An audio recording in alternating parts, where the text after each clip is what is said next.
И тут мы с Рамзаном Ахматовичем в Чечне провели пробную смену военно-патриотическую для подростков, которые совершили правонарушение или стояли на учете в подразделении по делам несовершеннолетних. Чеченцы своих не бросают. Но это не только чеченские. Мы собрали со всей страны 200 человек. Привезли. И знаете, ребята говорят, мы когда их привезли, там собрали целую коробку запрещенки. Я с ужасом думала, как будет, потому что там сигареты какие-то, там ножи, ну вот такого всего плана. А потом ребята смотрят, то есть они говорят, у нас обычно что, профилактические беседы, какие-нибудь там, нравоучительные наказания, а тут вы нам предложили что-то новое. Вы нам дали возможность себя почувствовать, людьми.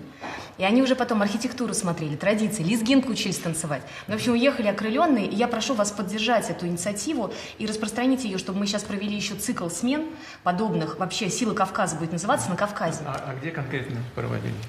Мы проводили в Чечне. Да, конкретно в каком районе?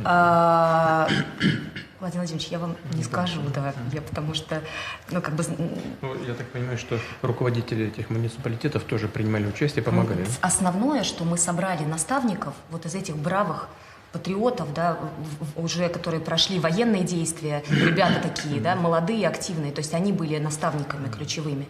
И, конечно...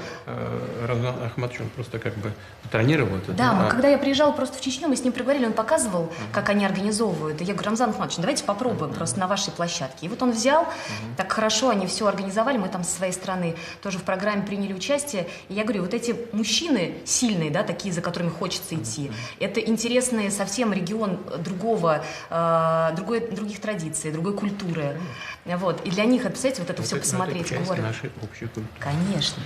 Но для этих подростков это было что-то совершенно отличное от того, с чем они привыкли. Понимаю. И мы бы хотели продолжить это вот для 1000 подростков, сейчас цикл смен провести на Кавказе, в разных регионах. И совместно с Российским движением детей и молодежи. Вот. И я хотела попросить немножечко денег на это.